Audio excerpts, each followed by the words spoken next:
Good morning and welcome to Art Detectives. We are going to read this story. It's called Wabi Sabi. It's actually written up and down instead of like we might open a book like this. It's written this way. So Wabi Sabi by Mark Reibstein, and the art is by Ed Young. And what I will try to do is I will try to make sure that the book is very visible, and I will pause and try to bring it closer if I think the picture is too far away. So, Wabi Sabi was a cat who lived in Kyoto, Japan. One day, visitors from another country asked Wabi Sabi's master what her name meant. It had never occurred to her before that Wabi Sabi was anything more than her name. Wabi Sabi watched as her master drew a deep breath through her teeth, shook her head, and said, "That is hard to explain." The cat's tail twitched. She watched her master, still waiting in silence.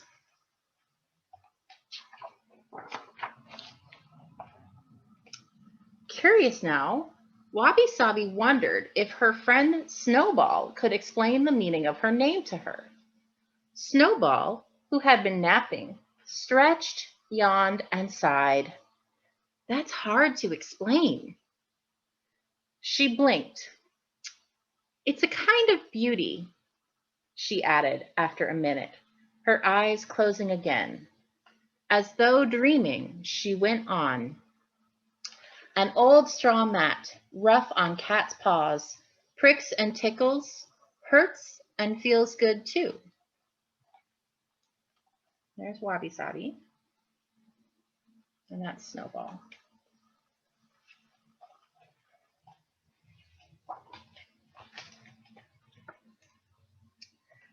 Then Snowball went back to sleep. Wabi Sabi wasn't sure she understood, but she didn't want to bother Snowball anymore. So she asked Rascal, the dog, if he knew about Wabi Sabi. Rascal was smart, but kind of mean. "That's too hard to explain to someone like you," he snapped. Then, almost to himself, he said, "Poor Wabi Sabi, as simple as a brown leaf, so ordinary."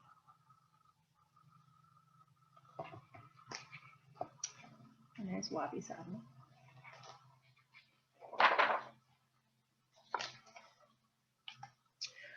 "Now I'm even more confused," sighed Wabi Sabi. "Am I beautiful or ordinary? Can anyone explain Wabi Sabi to me?" she cried. A bird flying by thought the question was for her. "That's hard to explain," she said to Wabi Sabi, "but there is someone who can help you. His name is Kosho, and he lives on Mount Hiei to the east. A wise old monkey living among the pine trees knows Wabi Sabi." There's the bird. Oops. There's the bird, and there's the wise old monkey named Kosho.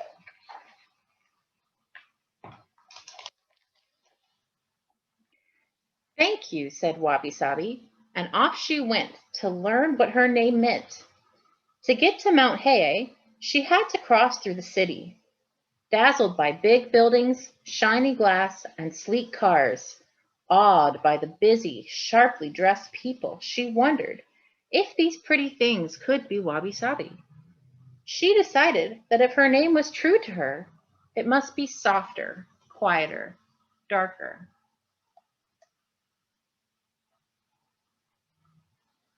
The big city of Kyoto.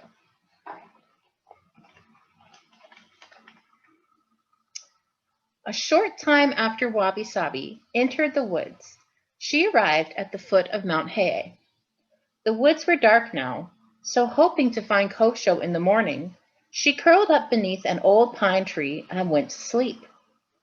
She awoke to the sounds of a stick stirring and tapping. A warm bowl of tea offered by a monkey.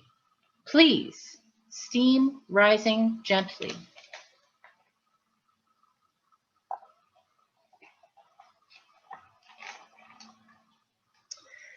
Very glad to have the tea and company, she said, "Thank you. My name is Wabi Sabi."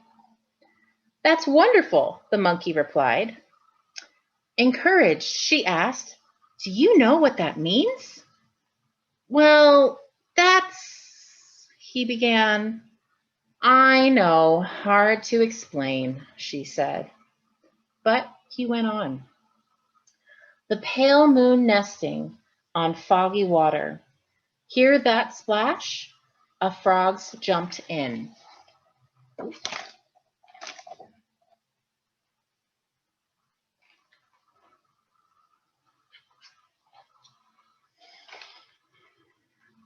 Here's Wabi Sabi with her tea.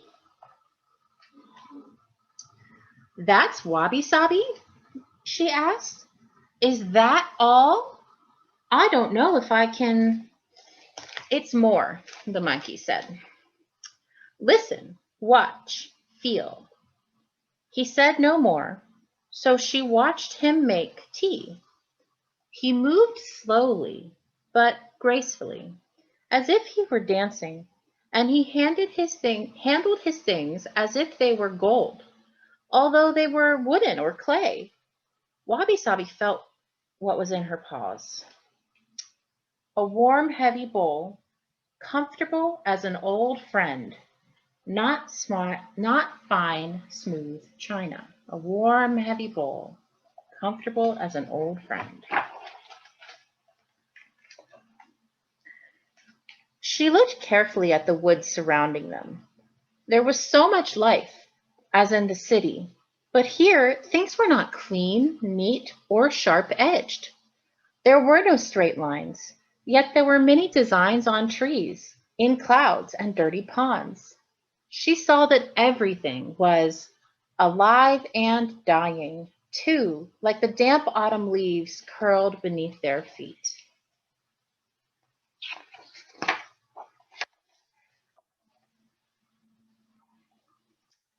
"Simple things are beautiful," she heard the monkey say as he poured more tea for her.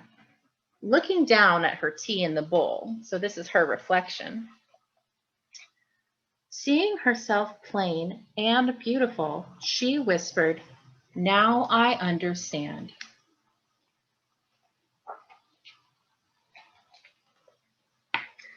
After some time, Wabi Sabi thanked her new friend and started back for home. Because she did not hurry, she found a place called Ginkakuji, the Silver Temple. There was nothing silver there, but she found the place to be very beautiful, in a wabi-sabi kind of way. Although the buildings and gardens were shaped by humans, they were neither fancy nor grand. Moved by the natural simplicity of the place, Wabi-sabi composed 3 short poems about what she saw.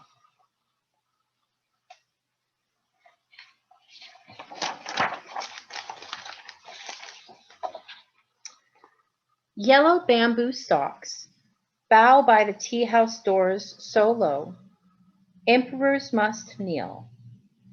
Dark buildings floating sit on wide sand seas. A stream sweeps small stones, chanting. The monk returns leaves to just raked sand. This humble cat might understand.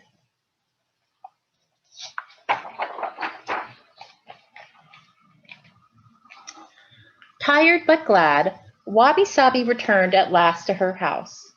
She curled up on the straw mat in the kitchen, enjoying the warmth there. She could smell the wind in her fur and feel her long journey steps deep in her bones.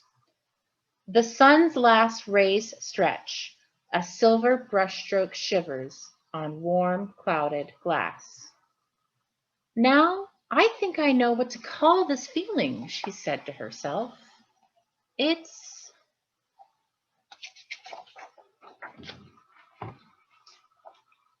"Wabi Sabi," cried her master, seeing her. "Where have you been?" "That's hard to explain," she purred, feeling simply and beautifully at home. Now, one thing that's really neat about this book, other than the really cool illustrations, is that it's got a lot of haiku poetry in it. So you might have noticed I was reading in a way that was a little bit different sometimes, and that's because I was reading a poem.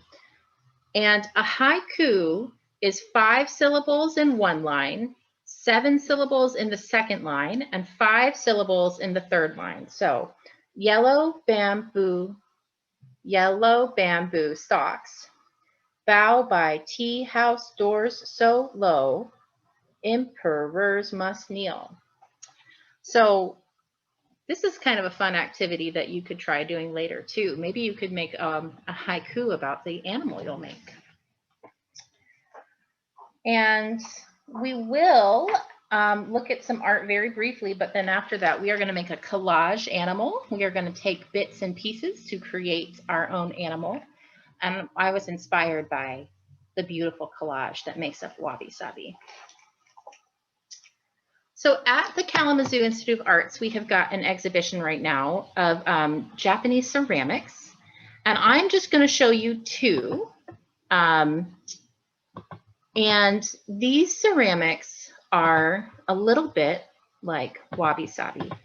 So Wabi Sabi is hard to translate into English because it doesn't have a direct translation. But someone that I know who has been to Japan very many times and really loves the culture and knows lots of Japanese artists explained it as beauty in imperfection, or beauty in the unfinished. So we are going to look at 2 examples of Wabi Sabi in Japanese ceramics. And if you come to the Kalamazoo Institute of Arts, you could see them in person. I do not speak Japanese, so I may not pronounce these quite right. But the first one we're going to look at is by Miwa Kusetsu VIII, and it's called El Capitan. There's a typo there. Setsuri, or Snow-Capped Peak. And both of these works of art are from the collection of Carol and Jeffrey Horvitz.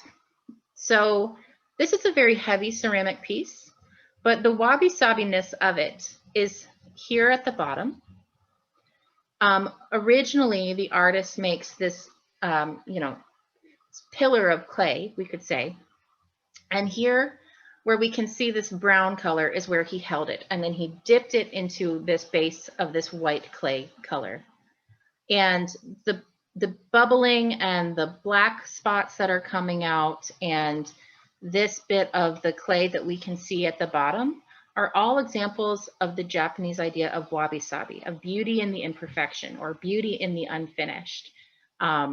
These things that happened naturally in the process of creating the art. The next one we're going to look at is by Wakao Toshiyada. It's untitled and was created in 2005. And again, it's from the collection of Carol and Jeffrey Horvitz. It's on display at the Kalamazoo Institute of Arts in the exhibition From Earth and Fire. Both of these works are. And this is it's a water jar for the Japanese tea ceremony. And you can kind of see this little thing at the top. That's the handle. You can see these colors kind of breaking through, this white glaze here, the original color here, and again, the bubbling of the clay. It's a hand-built vessel, and these would have maybe been pinched together in these places where you see these little bumps. And this idea that you let your art almost help itself make itself is part of this wabi-sabi. The fact that not all of it stuck the way it is. They didn't perfect it, so to speak. They didn't make it look exactly how they wanted it to look. They let the art help. So that's part of wabi-sabi. Now I know what we really want to do is we want to make our project. So that's why we only look at a couple pieces. Whenever we do go back into the building in person and do art detectives in person, we do get to look at more works of art, but I know online it can be hard. So things you might need to make your own collage animal include some scissors, maybe some glue of some kind, either a glue stick or wet glue, maybe some tape. You might want something fun like glitter or jewels or feathers. I have a bunch of things like markers or puff balls, various things that can make a collage, because a collage is lots of materials together that make one picture. And then lots of, paper options. I have quite a lot of paper with me here today, but you might want to make your collage from magazines, from, junk mail catalogs or coupons that you get. And just here's a little example of one collage animal that I made ahead of time. It's a duck. It does have feathers, but I never actually glued them on. But I also painted a little background so my duck could swim if he wanted to, although his head is too heavy, so he could swim in the ocean or in the lake or the pond. Happened. So I think the way I'm going to start today is I'm going to start by drawing the animal, the shapes that I want to fill, and then I will use my other pieces of paper to fill those shapes in. So I'm going to do a cat like Wabi Sabi. It'll look different than Wabi Sabi. And I'm going to start with the face. And maybe I only do a little bit of my cat, and maybe I'll kind of collage a cat together. But this is what I'm going to start with, is just this very basic drawing. And then I'm going to take some papers that I've got. I've got a lot of different options, and see what I can fill together. See what I might want to cut out. So here's a color. This might actually work a little differently than I thought it would, but we'll see. I was trying to stay small this time. My duck ended up pretty large. All right, so there's a cat head. It's not exactly the same as what I drew, but it works. And then I can do some eyes. Is that too big? A little big. If I wanted to make something be sort of symmetrical, I could take a piece of paper and I could fold it in half. And then whatever I cut, I'll get two of. So if I wanted these to be my eyes, now I've got two and they match exactly. So that could be something I do. And I'm not going to glue anything down until I feel like I have an idea of what I want it to look like for sure, until I'm satisfied with my playing around. I'm starting with the eyes. I have lots of fun papers, so I can mix and match. But if you're doing this at home, you might have magazines, you might have, I get a lot of coupons in the mail. Those are very fun and colorful. I guess a cat might need some whiskers and maybe a nose. So I'm just playing with the paper. Maybe I'll change my mind, but this is how I want to start for now. Oh, you know what? Maybe it would be helpful if I drew it out, because I'm having a hard time cutting that. So I'm going to draw what I want my cat nose to look like. I'm going to use that as my basis. And if I make any mistakes, it's okay, because I can turn a mistake into something beautiful. Whiskers. And I can go off the page if I want to. I could fill in this entire background. And then my cat needs a little mouth. What will I do? Maybe I'll do the mouth this way. And maybe I'll Do some pink for the ears.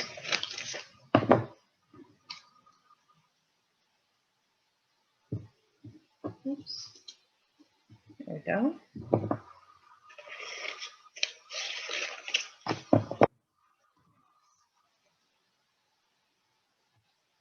All right, so this is the start of my cat collage. And I'm gonna stop here, but please, if you make a collage animal inspired by Architectives Today, you can send us a picture of your animal. We would love to see it. And have a great Saturday. Thank you for joining us.